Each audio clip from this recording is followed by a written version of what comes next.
திரு அக்னிஷன், தாவேகா தனிச்சு போட்டி அதிமுகவுடன் கூட்டணி அப்படின்னு பேசுறதுல ஏடிஎம்கேவோட பெர்செப்ஷன் என்னவா இருக்கு?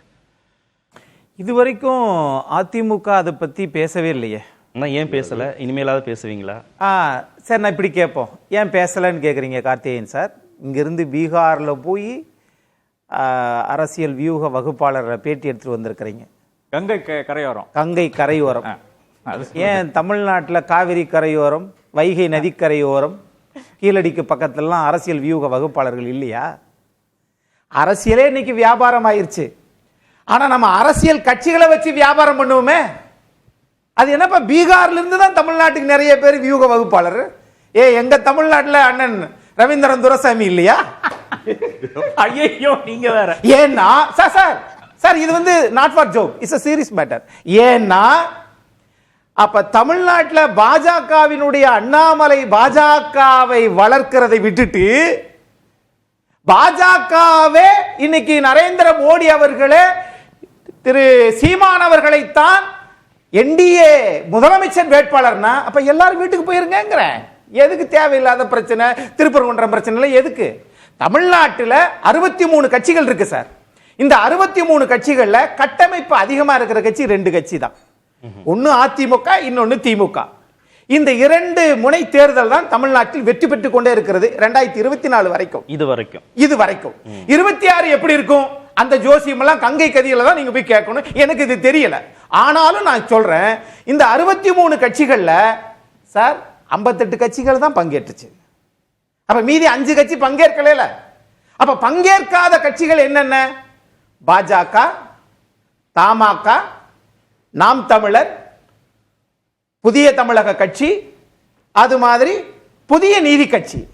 இப்ப இந்த 5 கட்சிகளும் தமிழ்நாட்டில் நலன் கருதி, அதான் முக்கியம், அடிக்கோடிட்டு தமிழ்நாட்டின் நலன் கருதி 2026 தேர்தலில் ஒரு வியூகத்தை வகுக்க வேண்டும் என்று சொல்லி இவர்கள் தமிழ்நாட்டு மக்களுக்காக தமிழ்நாட்டினுடைய முதலமைச்சர் திரு மு க ஸ்டாலின் அவர்கள் கூட்டிய அரசியல் கட்சி கூட்டத்துக்கு போகல. இதுல என்ன பெரிய வியூகம்னா, இவங்க போகல, கருத்து சொல்லல, உங்களுக்கு நன்றி, விட்டுருமா? இப்ப போன தாவேகா என்ன சொல்லிருக்காங்கன்னா, ஆமா 545 543 இது பண்ணக்கூடாது ஒண்ணு, இதைத்தான் அதிமுக தான் சொல்லுச்சு. ஆனா அடுத்து என்ன, ஏன் அதிகரிக்கணும்? அதிகரிக்கிறதுனால என்ன ஆயிர போகுது? இங்க இருந்து போனவங்க அங்க அப்படியே பண்ணிடுறாங்களாக்கும்.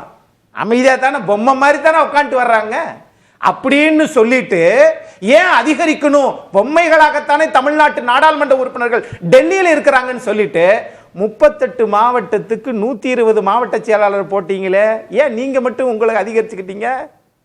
அப்போ நீங்க பேச்சுக்கும் உங்கள் செயலுக்கும் நடைமுறைக்கும் ஏகப்பட்ட சித்தாந்த குளறுபடிகள் இருக்குது. நான் இப்ப கேட்கிறேன், தமிழ்நாட்டில் வியூக வகுப்பாளர்கள் என்று சொல்லக்கூடியவர்கள், நான் கேட்கிறேன், திரு ஆதவ் அர்ஜுன் எந்தெந்த கட்சியில் இருந்தாரு? திமுக இருந்தாரு, விசிகாவில் இருந்தாரு, இப்ப தாவேகால இருக்கிறாரு. நாளைக்கு திரும்ப அதிமுக ஆட்சிக்கு வந்துட்டு அதிமுகவுக்கு போவாரு. சரி, அதை விட்டுருவோம். இங்க எல்லா பேருமே இன்னைக்கு வந்து அதிமுக, அது வந்து யாரோட கூட்டணி வைக்க போகிறது, அந்த கவலை உங்களுக்கு எதுக்கு? அந்த அதிமுக பலவீனம் அடைஞ்சாதான் மற்ற கட்சிகள் வளருவதற்கான ஸ்பேஸ் இருக்குங்கிறதுன்னு பேசுறாங்க. உங்களுக்கு நல்லது தானே, நீங்க அதையே பேசிக்கிட்டு இருக்கீங்க. நீங்க தான் தமிழ்நாட்டினுடைய 2026 முதலமைச்சர் வேட்பாளர் நாம் தமிழர் சீமான் தானே. ஆக உங்கள் நோக்கம் தந்தை பெரியாரை இழிவாக பேசுவீங்க. அதற்கு பிறகு இருக்கக்கூடியதா மக்கள் பார்த்துட்டு தான் இருக்கீங்க. தமிழ்நாட்டு பெண்கள் கலாச்சாரத்தினுடைய தூண்கள், அவர்களை எப்படி நீங்கள் பேசுறீங்கன்றது வேற இல்ல. இது அதிமுகவுக்கான தேர்தல். அதிமுக தான் பாஜக கூட்டணி வருவதற்கு தவம் இருக்குதுன்னு திரு அண்ணாமலை பேசுறாரு. தாவேகா போனா அதிமுக பலவீனம் அடைஞ்சிருக்கிற அதிமுக இன்னும் ஸ்ட்ரென்தன் ஆயிடும். அதையே ஸ்ட்ரென்தன் பண்ணணும். எல்லாமே அதிமுக சென்ட்ரிக்காவே இருக்குல்ல இந்த வாதம். சார், 2 விஷயம் சார். எல்லாம் ஏடிஎம்கேக்கு தான் முக்கியமானது. இந்த சார் 2 விஷயம். நீங்க ஏடிஎம்கே பத்தி இவ்வளவு அக்கறையோடு பேசுறீங்களே, எனக்கு அதுதான் பார்க்க வேண்டியது. இல்ல, நீங்க நீங்க தமிழ்நாட்டை பொறுத்தளவில் ஆர்கே சாரா இருக்கட்டும், நம்மளுடைய திரு ரகு அவர்களா இருக்கட்டும், நான் கேக்குறேன். அப்படி சொல்லிட்டா புரிஞ்சிரும் பாக்க. இல்ல அதுக்கு கிடையாது. தாவேகாவும் அதிமுகவும் கூட்டணி வைப்பதில் உங்களுக்கு ஏன் இவ்வளவு சிரமம்? இல்ல அது அந்த நேரத்துல முடிவெடுக்கட்டும். திமுகவை ஆட்சி பொறுப்புல இருந்து அகற்றணும்னா அது தேவைன்ற. இல்ல அது மட்டும் இல்ல, திரு எடப்பாடி பழனிசாமி என்ன சொல்லிட்டு இருக்காரு? மெகா கூட்டணின்னு சொல்றாரு. ஏடிஎம்கே பிஜேபியோட ஒட்டும் கிடையாது, உறவு கிடையாதுன்றாரு. இல்ல அப்ப யாரோட மெகா கரெக்ட், மெகா கூட்டணி கரெக்ட். இன்னொரு முக்கியமான செய்தி திரு ஆர்பி உதயகுமார் இன்னைக்கு சொல்லியிருக்காரு, முதலமைச்சர் வேட்பாளராக திரு எடப்பாடி ஏற்றுக்கொள்பவர்களோட கூட்டணின்னு சொல்லியிருக்காரு. அப்ப அதுக்கு விஜய் சம்மதம் தெரிவிச்சிருவாரா? சார் இல்ல அந்த பொறுப்பு இல்ல, விஜய் மெகா கூட்டணி வைக்க போறேன்னு சொல்லல. அத சொன்னது ஏடிஎம்கே. 31 வருஷம் ஆட்சியில இருந்த கட்சி 2026ல 100% ஆட்சிக்கு வந்தாதான் கட்சியை வந்து செம்மையா நடத்த முடியும் அப்படின்னு பிரஷர் இருக்கிறது ஏடிஎம்கே மேல, எடப்பாடி பழனிசாமி மேல. நேரத்தை பூரா அவர் எடுத்துட்டார் சார். எனக்கு நீங்க நேரம் கொடுக்கணும். இப்போ பேசுங்க. இப்ப நான் என்னன்னா, தமிழ்நாட்டுல 63 கட்சி இருக்குல்ல, நான் தமிழ்நாட்டுடைய அரசியல் கட்சி தலைவர் கேட்கிறேன், 63 பேரும் தனியா நில்லுங்கன்றேன். நின்று தேர்தலுக்கு பிறகு யாருடைய நிலைப்பாடு என்னன்னு தெரிய வரும். அப்படிதான் நான் நினைக்கிறேன். ஏன்னா நீங்க எல்லா பேருமே ஒரு முதலமைச்சருக்காக வசதியா இருக்கு கிடையாது. அப்ப நான் கேட்கிறேன், அப்ப உங்க வசதிக்காக அதிமுக பத்தி பேசிட்டு இருக்கீங்களா? எப்ப முடிவெடுக்க போது நீங்க ஆற்றலோடு ஆர்வத்தோட கேக்குறீங்க? இல்ல சார், அப்ப அவர் சொன்னார்ல அந்த பாயிண்ட் இப்ப நீங்களே பேசிட்டீங்க. நீங்க திமுக ஒரு கூட்டணியை கட்டமைச்சு 3 தேர்தலுக்கு வலுவா இருக்கிறாங்கன்னு அவர் சொன்னார்ல. மெகா கூட்டணியை கட்டமைப்பு இல்ல மெகா கூட்டணியை கட்டமைப்போன்னு நாடாளுமன்ற தேர்தலுக்கு 1 மாதத்திற்கு முன்பாக திரு இபிஎஸ் சொன்னாரு, கட்டமைக்க முடியல. அப்ப நீங்க தானே அந்த வாக்குறுதியை கொடுக்குறீங்க, உங்களால தானே அதை செயல்படுத்த முடியாமல போயிடுது. அங்கதான் சார் நீங்க தப்பா புரிஞ்சுக்கிறீங்க சார். நீங்க திராவிட முன்னேற்ற கழகத்தின் கூட்டணியில 13 கட்சிகள் இருக்குது. அங்க 1008 முரண்பாடுகள் இருந்தாலும் எல்லா பேரும் அப்படியே கையை கட்டி எங்கள் முதல்வர் ராத்திரி அடிச்சாம 1 மணிக்கு கேட்டா கூட எங்கள் முதல்வர் தமிழ்நாட்டினுடைய முதலமைச்சர் திமுகவினுடைய தலைவர் ஒருவர் மட்டுமேன்றாங்க. 13 கட்சிகள் 1008 முரண்பாடு. தமிழ்நாட்டுக்கு எந்த நல்லதும் செய்யல. ஆனா எதிர்த்து நிற்கக்கூடிய எதிர்க்கட்சிகள் அத்தனை பேரும் நான் தான் முதலமைச்சர், நான் தான் முதலமைச்சர், நான் தான் முதலமைச்சர். அதுக்காக நான் சொன்னேன், நீங்க எல்லாரும் தனித்தனியா தயவு செய்து தனித்தனியாவே நில்லுங்க. நின்றா உங்களுடைய இது தெரியும், மக்கள் எப்படி வாக்களிக்க போறாங்க.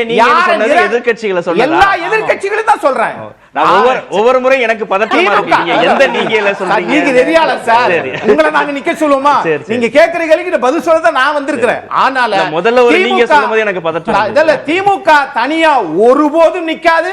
போற போக்குல அப்படி தள்ளி விட்டாரு. 200 ஜெயிச்சாலும் ஆச்சரியப்படுறதுக்கு இல்ல, பாப்போம் 5 முறை போட்டு. அதுக்கு தான் சொன்னேன் தனியா நில்லுங்கங்கறேன். வெற்றி பெற்றது பிறகு என்னன்னு பாத்துக்கோங்க. எல்லாரும் சவால் என்னன்னு கேட்டீங்கன்னா, நான் தான் முதலமைச்சர், ஒரு முதலமைச்சர் தான் தமிழ்நாட்டுக்கு. இல்ல அக்னி, திமுகவுக்கு தானே ஸ்கோப். எல்லாரும் தனியா நின்னு எதிர்க்கட்சிகள் பிரிஞ்சு நின்னீங்கன்னா நீங்க இதுவரைக்கும் எதையுமே செய்யாம ஸ்கோப் எப்படி வரும்?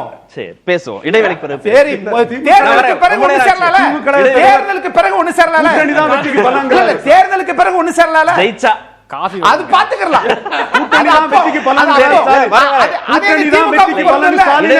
திமுகவுக்கு பொருந்தும்ல. சீட் கன்வர்ஷன் நடந்தாதானே நீங்க ஒண்ணு சேருவீங்க. நாம் தமிழர் சீமான முதலமைச்சர் வேட்பாளர் செய்யக்கூடிய சொல்லக்கூடிய அண்ணன் ரவீந்திரன் துரைசாமி திரு ஸ்டாலினையும் ஆதரிக்கிறார். என்ன இந்த முரண்பாடு? கூட்டணி தான் வெற்றிக்கு பலன் ஸ்டாலின் சொல்றாரு. எனக்கு அவர் வெற்றி உறுதிங்கிறார்.